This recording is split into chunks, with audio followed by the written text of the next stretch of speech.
L'invité du Maine, une coproduction Fidélité Mayenne, RCF Sarthe. Après 31 années à l'hospitalité de Lourdes avec diverses fonctions, Alain Batti passe la main. Alors l'hospitalité Notre-Dame de Lourdes, c'est à l'origine une confrérie qui a été créée 25 ans après les apparitions de la Vierge à la petite Bernadette. C'est devenu une association en 1901. Ses membres sont des hospitaliers et sa mission est d'accueillir et d'accompagner des milliers de pèlerins, tout spécialement les malades ou les handicapés qui vont à Lourdes. Voilà, une fois qu'on a posé ça, bonjour Alain Batti.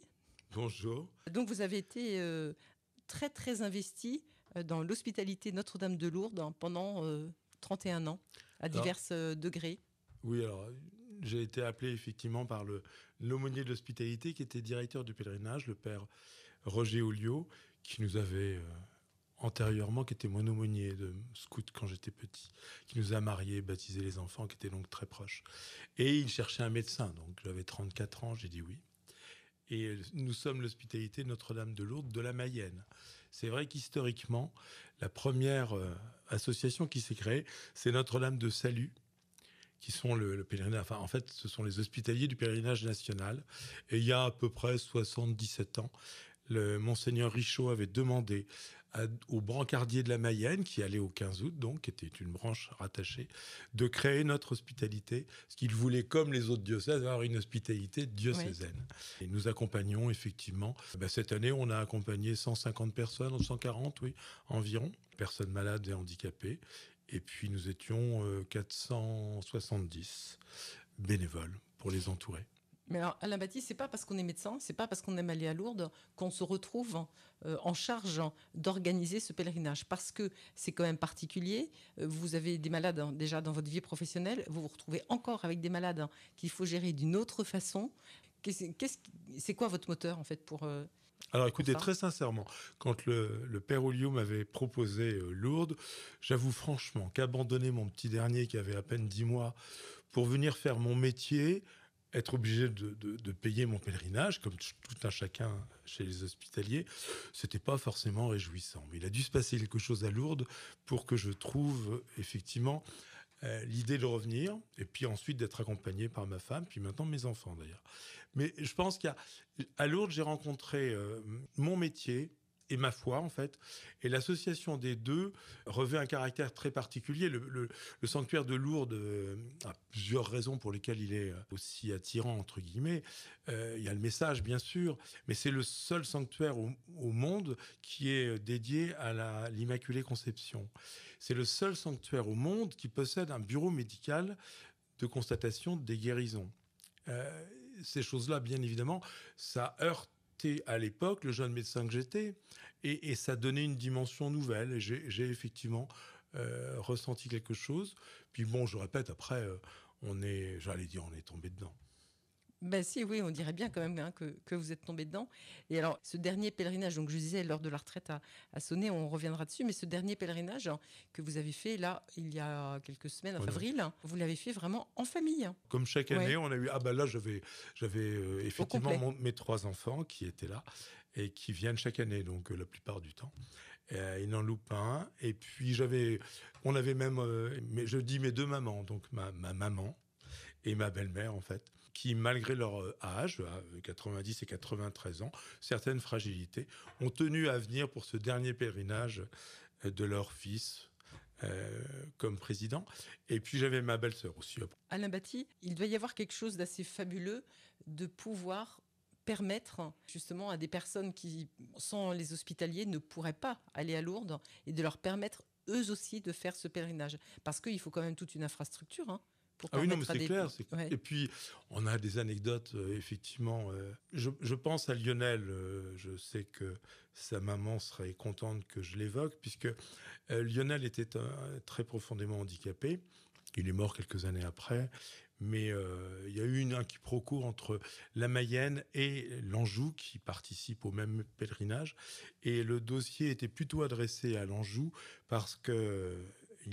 Il résidait autour d'Angers, dans un établissement pour handicapés.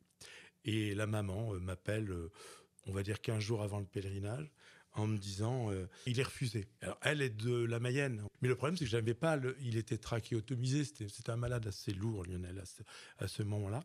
Et donc on a élevé le niveau de capacité à accompagner, c'est-à-dire que j'ai été embauché entre guillemets deux amies infirmières en leur disant écoutez, j'ai besoin de vous. On va vous aider s'il faut un peu financièrement, mais moi j'ai besoin de vous pour accompagner Lionel. Elles ont accepté, elles sont venues. Et depuis, la maman de Lionel, bien évidemment, l'hospitalité est quelque chose d'important, elle est là chaque année. Mais pour vous donner un exemple, quand on a décidé quand même de venir en octobre 2020, en pèlerinage avec 25 personnes, nous n'étions que 2 médecins. Et le quand même, c'était parce que la Covid, c'était le Covid, 2020, c'est c'était la Covid, ouais. Et on a été bien évidemment confinés au mois d'avril, donc on n'avait pas pu y aller. On avait décidé de décaler, on était 100, une centaine. Donc nous étions que 2 médecins et pas d'infirmière. Et donc elle s'appelle Rolande, la maman. Rolande, je lui avais dit, écoute, tu mangeras avec tes amis à l'hôtel, tu payes pas la chambre, tu viendras dormir avec nous à l'accueil. On sera 2 médecins, donc nous, on va faire 2 nuits. Et toi, tu feras les 4. Et on sera de garde tous les 2 pour toi avec le médecin. Et Rolande a dit oui, bien évidemment. Et depuis cette expérience de 2020, elle fait toutes les gardes de nuit. C'est la magie aussi de Lourdes et de ce cocon familial un peu que vous arrivez à recréer. Oui, je pense qu'on est effectivement une famille. C'est clair. Enfin, on a toujours voulu fonctionner comme cela. Et l'hospitalité revêt la relation qui existe entre la personne que nous accompagnons et donc son bénévole serviteur, c'est les yeux du cœur qui peuvent l'avoir, en fait, cette relation. Et c'est ce qui nous émeut tous. Je me souviens de ce jeune qui est un témoignage qu'on présente aux nouveaux hospitaliers chaque année, qui dit non mais attendez, on a l'impression de donner, mais en fait on reçoit tellement, c'est rentable, dit-il. Il avait tellement raison, il le dit avec le sourire bien évidemment, d'un jeune de 16 ou 17 ans, mais il a totalement raison.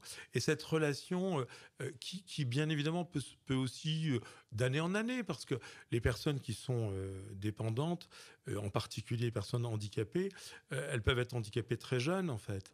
Et donc elles ont plaisir à revenir chaque année à Lourdes, partager ces moments de pèlerinage et ces amitiés en fait, parce que c'est comme ça qu'on le vit. Et un pèlerinage, c'est la joie. Et on ne revient pas indemne, j'allais dire, d'un pèlerin à Lourdes. Ah non. On ne revient pas comme on est parti. Non, bien sûr que non, non. Alors, oui, il y a un sentiment de plénitude, je dirais. D'abord, on y va aussi.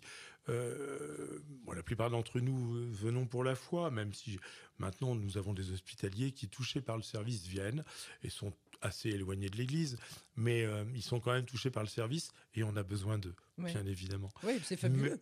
Complètement, j'applaudis. De toute façon, j'applaudis à tous ceux qui viennent nous aider. C'est un appel que je lance pour l'année prochaine. Sauf que l'année prochaine, vous serez pas complètement là ou plus là du tout. Alors je serai là à la place où mon successeur, Pierre Moisan, décidera de me laisser. Mais j'ai déjà commencé à démissionner de mon rôle de médecin responsable du pèlerinage, qui était cumulé avec la présidence. Et j'avais à peine mis la main sur la poignée qu'il m'avait déjà renommé médecin responsable du pèlerinage. Donc là, vous serez encore... A priori, il faut que je continue. Donc vous ne passez pas complètement la main, quoi. Non. Sur les responsabilités, oui, vous avez été aussi... Vous êtes encore, pour quelque temps, je crois, responsable aussi au niveau national, hein. Oui, on a une association des présidents d'hospitalité francophones qui est raccourcie à l'Europe, hein, donc la Wallonie, la Suisse romande, Monaco, et puis les Français, et les nationaux et les diocésains. Et nous avons, effectivement, ils m'ont gentiment élu il y a 11 ans. Ils ont tenu à ce que je continue. Et donc, quand on quitte sa présidence, on quitte aussi ses fonctions au congrès d'après. Le congrès aura lieu dans le diocèse de Sées, à Bagnoles-de-l'Orne. Tout près d'ici. Voilà, au mois d'octobre. Et donc, Pierre m'accompagnera, bien évidemment, comme il m'accompagne d'ailleurs depuis 3 ans, parce qu'il y avait aussi un passage de témoin à faire. Et ce sera mon dernier congrès de président de cette association. Vous avez encore d'autres souvenirs un petit peu marquants à nous raconter, 1 ou 2 anecdotes particulières? C'est compliqué de choisir, peut-être? Oui, alors là, d'emblée, là, vous êtes un peu... je pense que c'est cette promesse que j'avais faite quand on est allé en Terre Sainte. j'étais le seul soignant à l'époque à accompagner 14 personnes en fauteuil et donc en dépendance. Donc avec l'hospitalité de de la Lourdes, Mayenne toujours. et quelques amis du Havre. Mais j'étais le seul médecin et j'avais pas d'infirmière.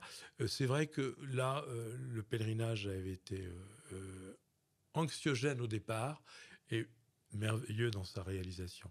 On était avec le père Didier Thiraud, notre aumônier. C'était en septembre-octobre 2019 et j'avais fait la promesse qu'on ira à Rome, promesse qui n'a pas pu être tenue avant septembre 2023 et nous avons eu la chance d'être accompagnés par notre pape, le François, qui a salué toutes les personnes. Et nous étions bien évidemment sur le côté place Saint-Pierre, parce qu'il avait tenu à saluer toutes les personnes en dépendance, et donc les accompagnateurs.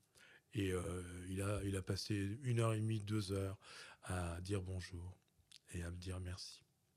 Là, ça doit être assez fabuleux, parce qu'en plus, on connaît l'intensité du regard de bonté du pape François. Oui, j'ai fait des postes de secours dans d'autres domaines pour l'année des Portes Saintes. Il n'y avait pas la même dimension, si vous voulez, avec les autres papes. J'ai fait un poste de secours aussi pour l'avenue de Benoît XVI à Lourdes. Et puis, on avait assisté effectivement à l'audience de Jean-Paul II il y a quelques années avec les enfants.